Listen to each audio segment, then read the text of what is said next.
ರಾಯಚೂರು ಕೃಷಿ ಉತ್ಪನ್ನ ಮಾರುಕಟ್ಟೆಯಲ್ಲಿ ಹನಿ ನೀರಿಗೂ ಕೂಡ ತತ್ವರ ಶುರುವಾಗಿದೆ. ಜೀವಜಲಕ್ಕಾಗಿ ರಾಯಚೂರು ಎಪಿಎಂಸಿಯ ಕೂಲಿ ಕಾರ್ಮಿಕರು ಗೋಳಾಟ ನೋಡೋಕ್ಕಾಗ್ತಾ ಇಲ್ಲ. ರಾಯಚೂರಿನ ಕೃಷಿ ಉತ್ಪನ್ನ ಪ್ರದೇಶಗಳಲ್ಲಿ ಜೀವಜಲಕ್ಕಾಗಿ ರಾಯಚೂರು ಎಪಿಎಂಸಿ ಕೂಲಿ ಕಾರ್ಮಿಕರು ಗೋಳಾಡ್ತಿದ್ದಾರೆ. ನಿತ್ಯ 44 ಡಿಗ್ರಿ ತಾಪಮಾನದಲ್ಲಿ ಕೆಲಸ ಮಾಡಬೇಕು. ಕಾರ್ಮಿಕರಿಲ್ಲ, ಅವರಿಗೆ ನೀರೇ ಸಿಗ್ತಿಲ್ಲ.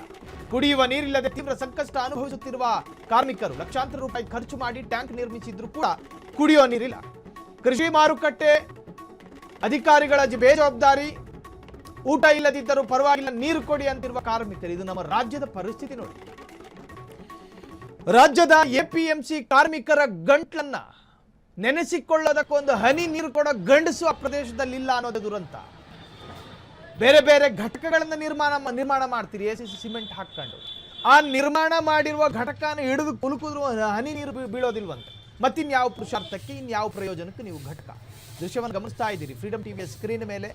ಜನಸಾಮಾನ್ಯನ, ಕರ್ನಾಟಕದ ಕಾಮನ್ ಮ್ಯಾನಿನ ನೀರಿಗಾಗಿ ತತ್ವಾರ, ಆ ಅರ್ಥ ನಿನಾದವನ್ನು ಕೇಳಿಸಿಕೊಳ್ಳೋದು ಸಾಧ್ಯ ಆಗ್ತಾ ಇಲ್ಲ ನಮಗೆ.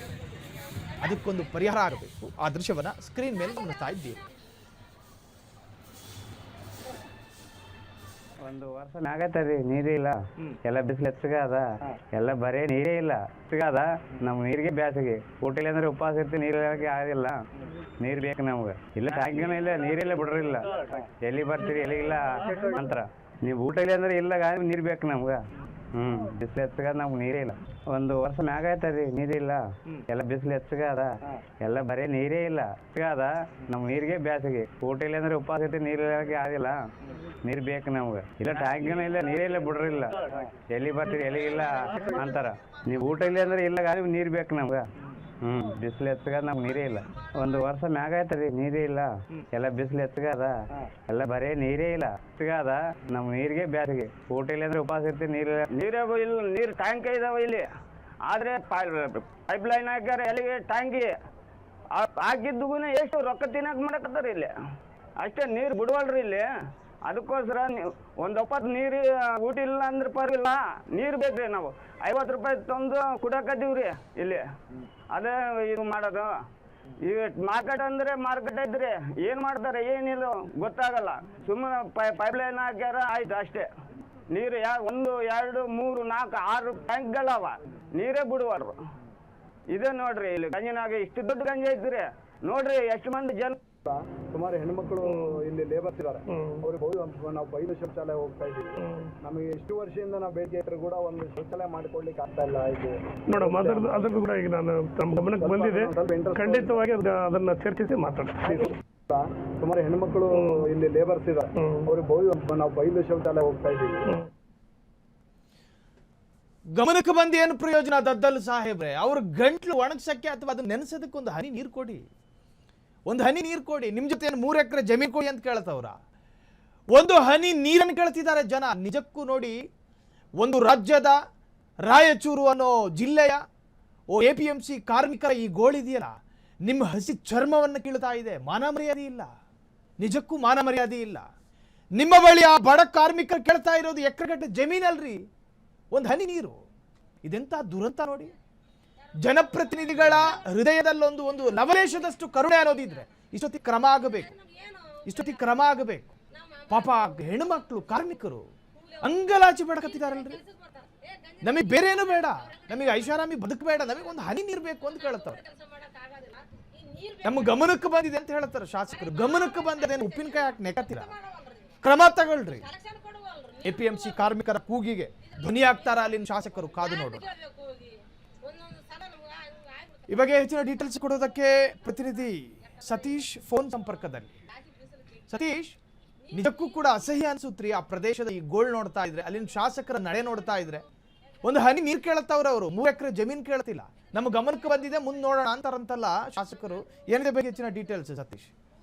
ಶಾಹಿಲ್, ರಾಯಚೂರು ನಗರದ ಎಪಿಎಂಸಿ ಕೃಷಿ ಮಾರುಕಟ್ಟೆಯಲ್ಲಿ ಕುಡಿಯುವ ನೀರಿಗೂ ತತ್ವಾರ ಪಡುವಂತ ಪರಿಸ್ಥಿತಿ ನಿರ್ಮಾಣವಾಗಿದೆ. ಇದು ಏಷ್ಯಾ ಖಂಡದಲ್ಲೇ ಅತಿ ದೊಡ್ಡ ಮಾರುಕಟ್ಟೆ ಪ್ರದೇಶ ಅಂತ ಹೇಳ್ಬೋದು.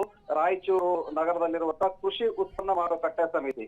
ಇಲ್ಲಿ ದಕ್ಷಿಣ ಭಾರತದ ಎಲ್ಲಾ ಕೃಷಿ ಉತ್ಪನ್ನಗಳು ಸಹ ರಾಯಚೂರು ಈ ಒಂದು ಕೃಷಿ ಉತ್ಪನ್ನ ಮಾರುಕಟ್ಟೆ ಸಮಿತಿಗೆ ಬರುತ್ತೆ. ಇದು ಕೇವಲ ನಮ್ಮ ಕರ್ನಾಟಕ ಮತ್ತು ರಾಯಚೂರು ಜಿಲ್ಲೆಗೆ ಸೀಮಿತವಾದ ಒಂದು ಮಾರುಕಟ್ಟೆ ಅಲ್ಲ. ಇಲ್ಲಿ ತೆಲಂಗಾಣ, ಆಂಧ್ರ ಪ್ರದೇಶ ಸೇರಿದಂತೆ ಹಲವು ರಾಜ್ಯಗಳಿಂದ ಇಲ್ಲಿಗೆ ಕೃಷಿ ಉತ್ಪನ್ನಗಳು ಇಲ್ಲಿಗೆ ಬರುತ್ತೆ. ಇಲ್ಲಿ ನೂರಾರು ಜನ ಕೂಲಿ ಕಾರ್ಮಿಕರು ಇಲ್ಲಿ ಕೆಲಸ ಮಾಡ್ತಾರೆ.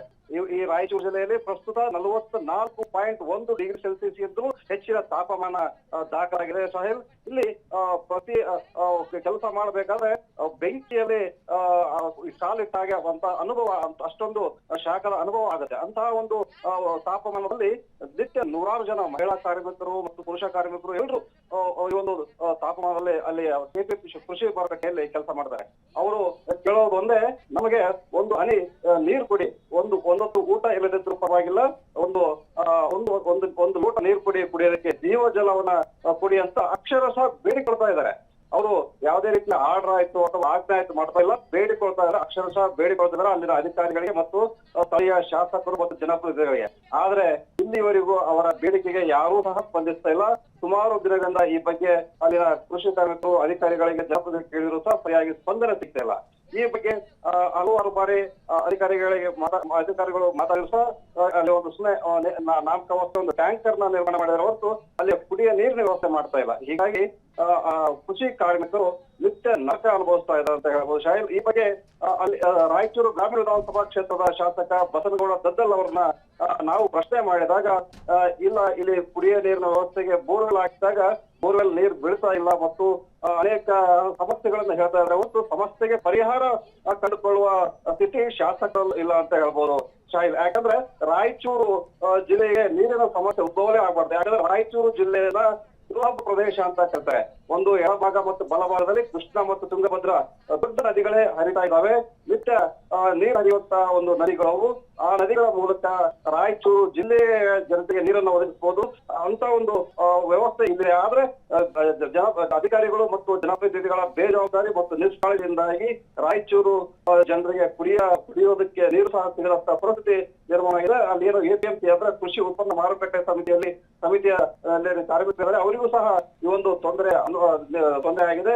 ಈ ಬಗ್ಗೆ ಹಲವು ಬಾರಿ ಪ್ರಶ್ನೆ ಮಾಡಿದ್ರು ಸಹ ಅಲ್ಲಿ ಯಾರು ಸ್ಪಂದಿಸ್ತಾ ಇಲ್ಲ ಅಂತ ಹೇಳ್ಬೋದು. Shahil, thank you Satish. ತಮ್ಮೆಲ್ಲ ಡೀಟೇಲ್ಸ್ಗೆ. ಒಟ್ಟಾರೆ ದದ್ದಲ್ ಅವರ ಕ್ಷೇತ್ರದ ಈ ಗದ್ದಲಕ್ಕೂ ಪರಿಹಾರ ಆಗಲೇಬೇಕು. ಕ್ಷಣ ಕ್ಷಣದ ಸುದ್ದಿಗಳಿಗಾಗಿ ಫ್ರೀಡಂ ಟಿವಿ ಸಬ್ಸ್ಕ್ರೈಬ್ ಮಾಡಿ, ಲೈಕ್ ಮಾಡಿ ಹಾಗೂ ಫಾಲೋ ಮಾಡಿ.